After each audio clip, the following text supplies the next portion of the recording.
Haremos la poesía española a principios del siglo XX, haciendo una mención especial al genio de Antonio Machado. Caminante no hay camino, caminante son tus huellas, el camino y nada más. Caminante no hay camino, se hace camino al andar. Al andar se hace el camino y al volver la vista atrás se ve la senda que nunca se ha de volver a pisar. Caminante no hay camino, sino estelas en la mar.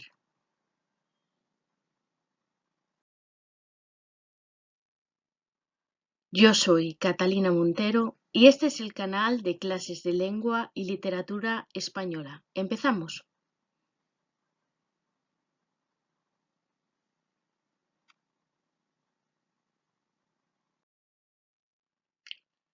La lírica en lengua española está dominada desde fines del siglo XIX por la potente voz de Rubén Darío.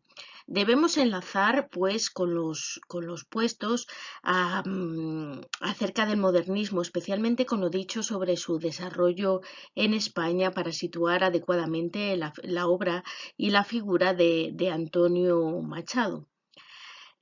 Machado se alza con singular personalidad en el horizonte poético del momento, pero hay que recordar que se halla acompañada por otras figuras de interés, a veces verdaderamente notables, de las que ya hemos tenido ocasión de hablar en otros capítulos sobre la literatura del siglo XX que encontraréis en el canal.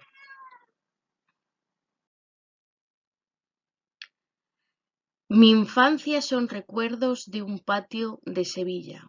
Antonio Machado nació en Sevilla en 1875. Su padre era un estimable folclorista y en 1983 la familia se traslada a Madrid. Antonio, como sus hermanos, estudian en la Institución Libre de Enseñanza y continúa sus estudios en San Isidro y Cisneros. Al morir su padre en 1895 y su abuelo 2 años más tarde, sobrevienen dificultades económicas en la familia y Antonio empieza a trabajar como actor teatral. Pero en 1899, junto a su hermano Manuel, se trasladan a París y allí empieza su labor como traductor y entra además en contacto con la vida literaria parisiense. En una segunda instancia en París, unos años más tarde, en 1902, conoce a Rubén Darío, con quien le unirán mutuos lazos de admiración. De nuevo, en Madrid, vive intensamente las preocupaciones de los jóvenes grupos literarios. La publicación de Soledades en 1903 lo revela como un poeta extraordinario. 4 años más tarde obtiene la cátedra de francés en el Instituto de Soria y allí pasará una etapa fundamental de su vida. 2 años después de llegar a Soria, se casa con Leonor Izquierdo, una muchachita de tan solo 17 años. Con ella va a pasar un año en París y asistirá a las clases de Bergson, pero en julio de 1911 Leonor sufre una violenta hipnotisis y regresan a Soria, donde ella morirá poco después. Antonio, desesperado, abandona la ciudad castellana y se traslada a Baeza. Pero su corazón queda en Soria, en el Alto Espino, ¿no?, que es el cementerio donde reposa su esposa. En 1919 se traslada a Segovia, en donde desarrollará una intensa actividad de cultura popular. Además, es elegido miembro de la Real Academia en 1927. Conocerá por entonces a Pilar Valderrama, la Guiomar de sus últimos poemas amorosos, de sus últimos versos, y en 1931 obtiene una cátedra en el Instituto Calderón de Madrid y más tarde pasará al Instituto Cervantes. Pero en Madrid le sorprende la guerra y además es firme partidario de la República, por lo cual tiene que trasladarse a Valencia, a un pueblecito vecino que es Rocafort. Allí vive y escribe en defensa de su España hasta que tienen que trasladarse a Barcelona y posteriormente a Francia con su madre. Ambos se enferman y son acogidos en Collioure, y el 22 de febrero de 1939 morirá el poeta, con un verso que dice: ligero de equipaje, casi desnudo como los hijos de la mar. Y posteriormente, 3 días después, fallecerá su madre. Fue Machado un hombre bueno en el buen sentido de la palabra, ensimismado, de sobra y de honda sensibilidad. De ahí que se le identificara tanto con el austero ambiente castellano. Muy humilde, rehuyó siempre de los honores, y al ser elegido académico, le comenta a Unamuno que Dios da pañuelo al que no tiene narices. La trayectoria ideológica de Machado ha sido resumida por Mainer con esta fórmula, ¿no?, del institucionalismo al populismo. Su tradición familiar y su formación en la institución libre de enseñanza lo situaban en la línea reformista de las clases medias, pero sus ideas irán radicalizando con el tiempo, sobre todo en el contacto con las desigualdades sociales de Andalucía y ante el incremento de los movimientos obreros con los que simpatizó pronto.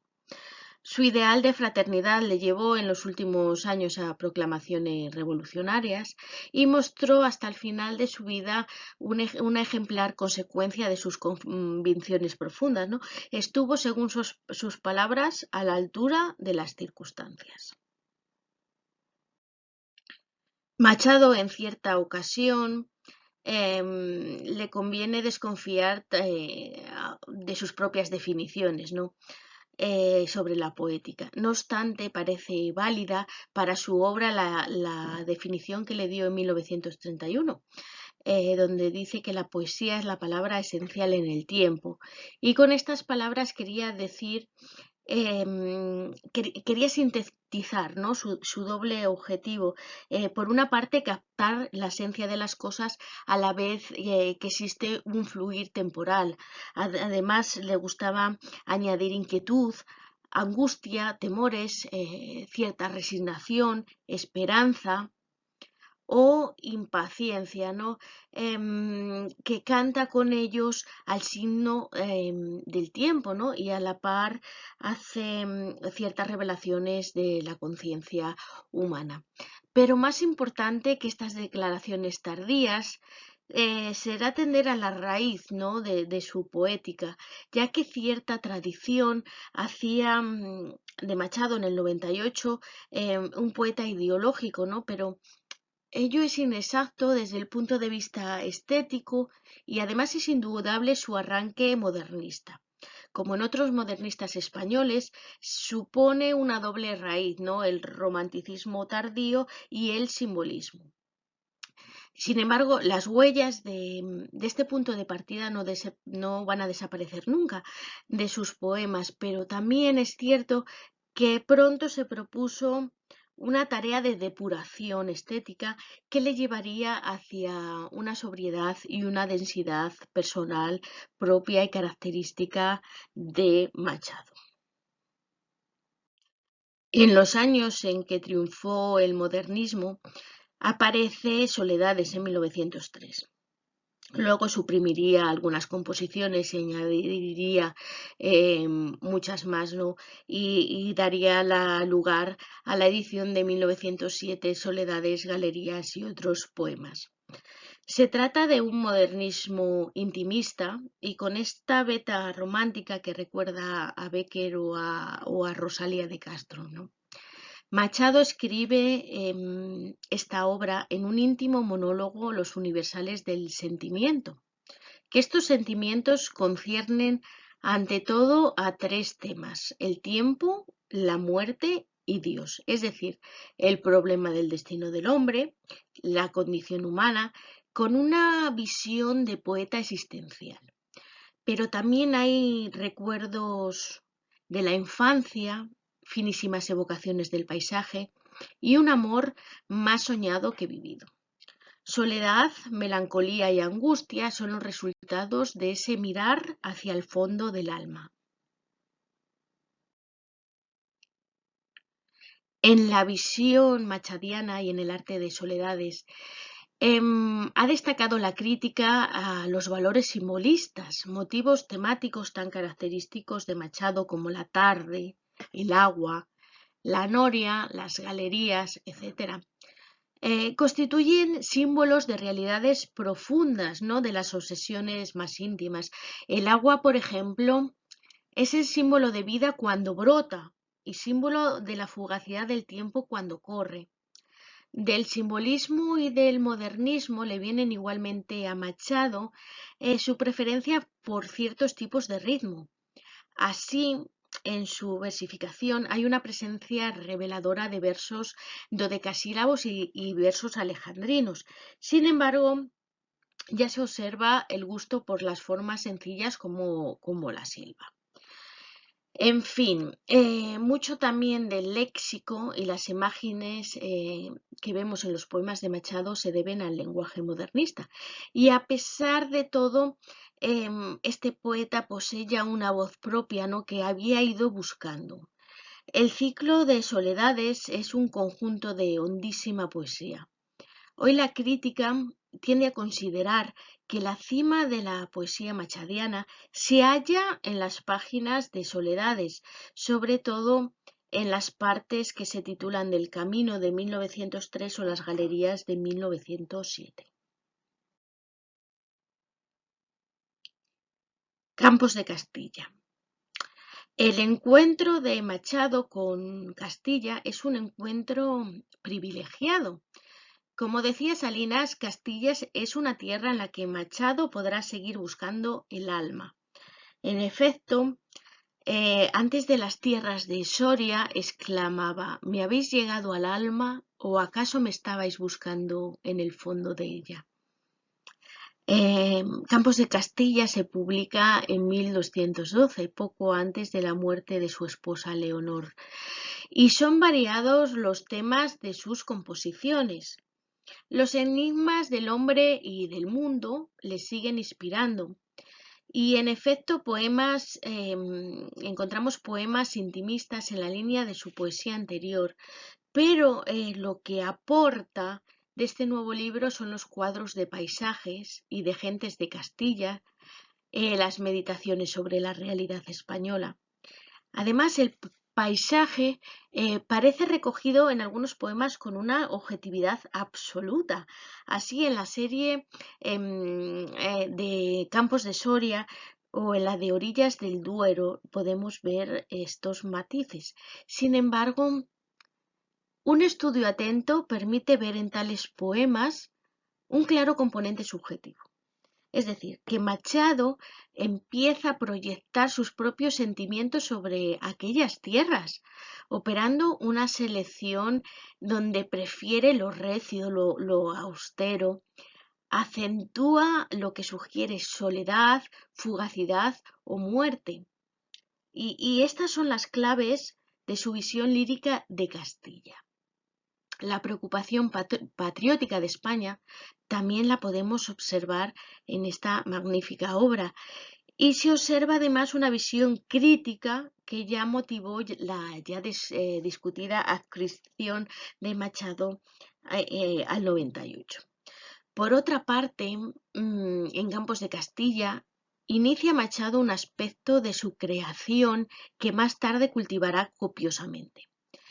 Este tipo de poemas brevísimos que integran la serie de proverbios y cantares son unas veces chispazos líricos, otras filosóficos, y que surgen de esas preocupaciones suyas que ya conocemos y que además ahora se basan en formas inspiradas en las coplas populares.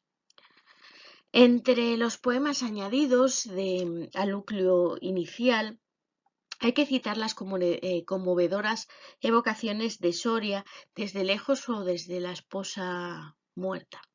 Ambos temas se entretejen admirablemente en un poema que es el poema de José María Palacio. En fin, el libro se completa con una serie de elogios como el poema Don Francisco Giner de los Ríos o los dedicados a Rubén Darío, Unamuno o Juan Ramón Jiménez. 12 años tardará Machado en publicar el siguiente libro, Nuevas Canciones, en 1924. Nuevas Canciones es un libro breve y muy heterogéneo. Dámaso Alonso lo ha definido como una especie de muestrario. Algunos poemas recuerdan los de Campos de Castilla, otros que con apenas breves destellos de sentimiento meten al campo andaluz en una rígida cartonería mitológica. Y en fin, también encontramos poemas minúsculos con una serie de condensación de turbias intuiciones puramente cerebrales. En el terreno de la poesía descriptiva es evidente que las tierras andaluzas no sacuden su sensibilidad como lo hicieron los poemas de Castilla. Y es sintomático que solo cuando toca Soria se remonta visiblemente un vuelo lírico, ¿no? Encontraremos también en esta obra nuevas composiciones intimistas de valor muy desigual, poesías de circunstancias como sonetos a amigos suyos, pero lo más característico de este ciclo es el centenar de nuevos proverbios y cantares. En ellos lo lírico ha cedido el puesto a lo conceptual. Son ahora más proverbios que cantares, o como dijo Salinas, cantares de pensador. Por lo cual, esta parte consiste en sentencias o pensamientos frecuentemente paradójicos y a veces son oscuros, otras veces son triviales y algunos encierran intuiciones profundas. Por lo cual podemos decir que las inquietudes filosóficas de Machado han pasado a un primer plano.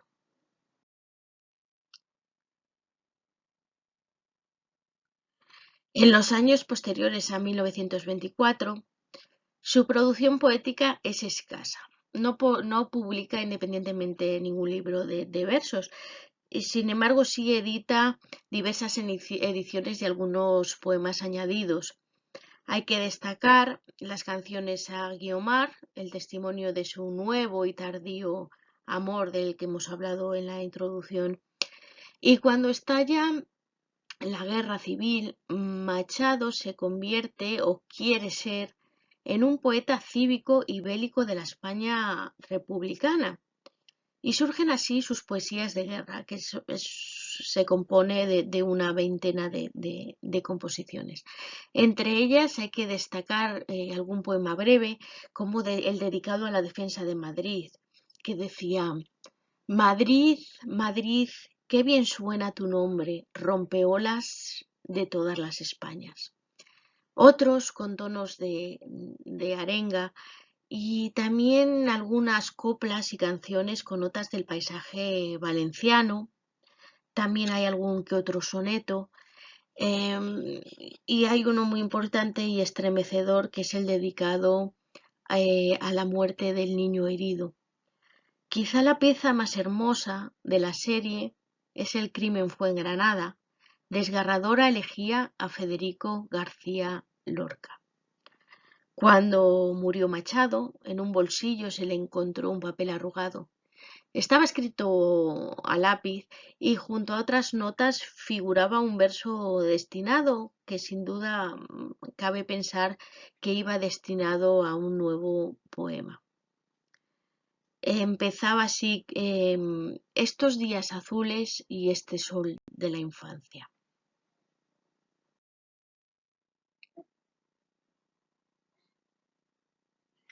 Con el tiempo, la producción en prosa fue para Machado una actividad compensatoria, sustitutiva de la corriente poética que dejaba de empujarle con ímpetu.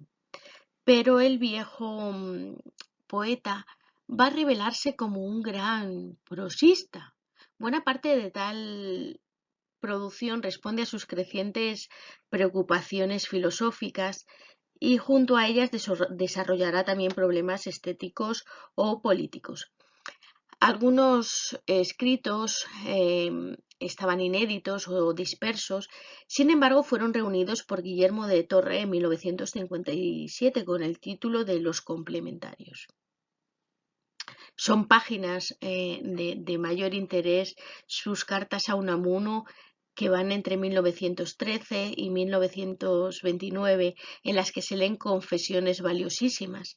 Pero su gran obra en prosa es el Juan de Mairena, que se trata de un conjunto de artículos o de párrafos sueltos, de cortos diálogos atribuidos a este personaje ficticio y que comenzó a publicar en la prensa a partir de 1934. Recogió todos en este volumen 2 años después y con ellos se puede ver, se denota, ¿no?, un tono a veces serio y otras veces irónicos, tratando de las cuestiones más diversas como la metafísica, la lógica, la estética, etc. A partir de 1936 siguió publicando las lecciones y meditaciones de Mairena, que se recogerán más tarde póstumamente en un nuevo y un amplio volumen. Poetas como Blas de Otero hacen que Machado vuelva a la cabeza y lo conviertan en el más alto ejemplo de poesía y de humanidad. Por encima de todos los gustos por los que han pasado nuestros diferentes poetas, Machado significa, en resumen, la hondura en el enfoque de los grandes problemas humanos, una identificación inigualada de un poeta con una tierra, un ejemplo de fidelidad a sí mismo y a su pueblo. Y estrictamente visto en la trayectoria de la poesía española del siglo XX, se alza como una de sus más altas cimas. Y hasta aquí el recorrido por la poesía española de principios del siglo XX, con atención, mención Antonio Machado. Te recuerdo que en el Facebook puedes seguirme en el grupo anónimo de clases de lengua y literatura española. Y no olvides darme un like, suscribirte a mi canal si no lo has hecho todavía y nos vemos en la siguiente entrega. Hasta pronto.